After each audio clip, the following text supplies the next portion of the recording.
When I released my video on the new hyper-efficient 7.6 box loot room, my goal was to help you guys out with a practical alternative to the 7 box loot room, which was nerfed with the April 2019 update. I used the word practical as maximizing storage was not the sole requirement.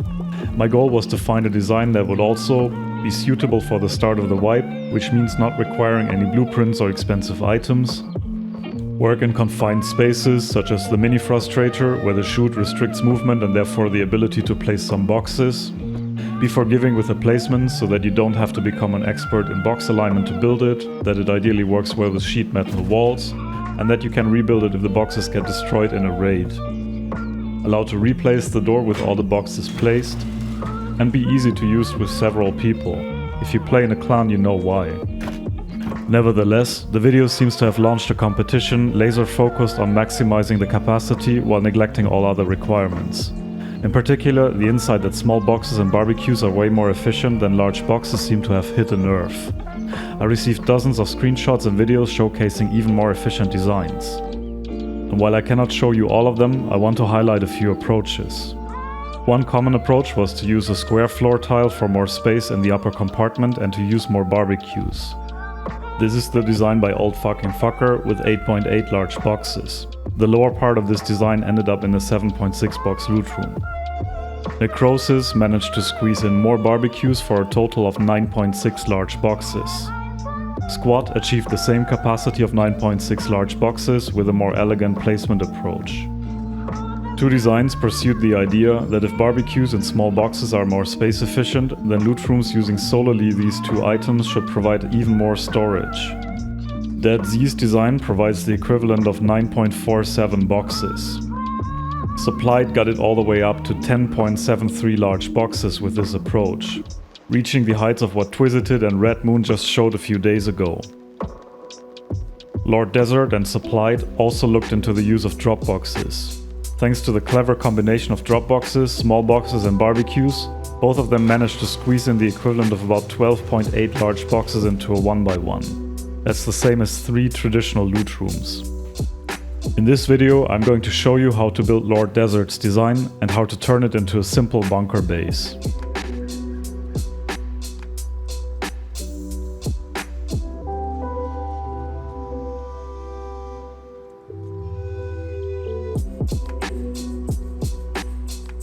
To start, we need a 1x1 with a floor tile at half height. First, we're going to place the 12 drop boxes. Place ceilings outside of the loot room and upgrade them to sheet metal. Place 4 drop boxes from the outside onto each wall. Placing them from the outside will ensure that they stick less far into the loot room, leaving more space for the other items. Use the lines on the ceilings to place them as close to the center as you can. Verify that you can still place the honeycomb.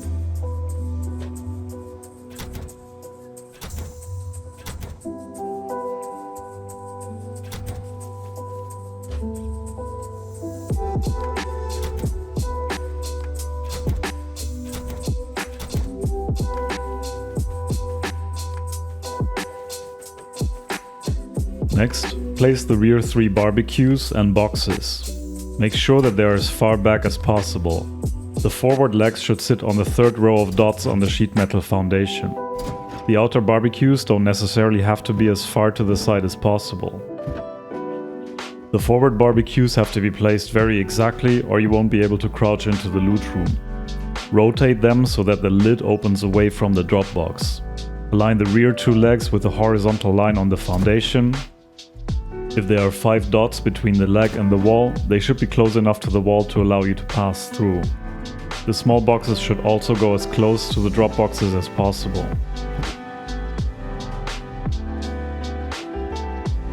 The upper part of the loot room is built the same way, so just repeat the previous steps.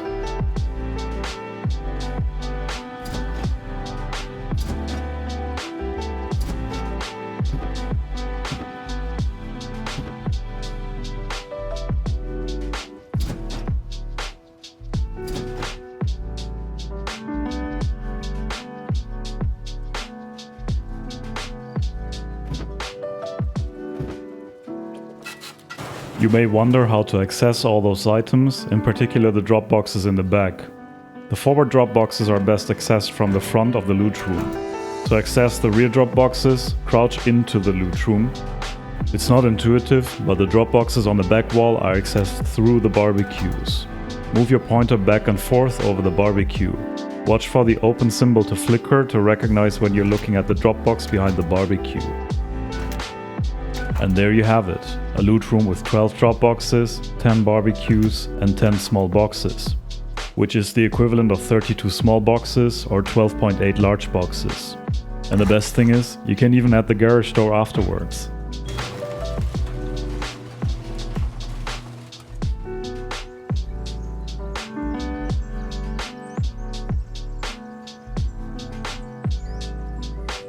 If you wonder how to integrate this loot room into a base, it works perfectly with a simple stability bunker. I'll be improvising one for you as an example.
One somewhat odd thing that I realized when I had finished the base is that I could not enter the lower part of the loot room anymore, because of the sleeping bag. To solve this issue, the sleeping bags need to be rotated 90 degrees.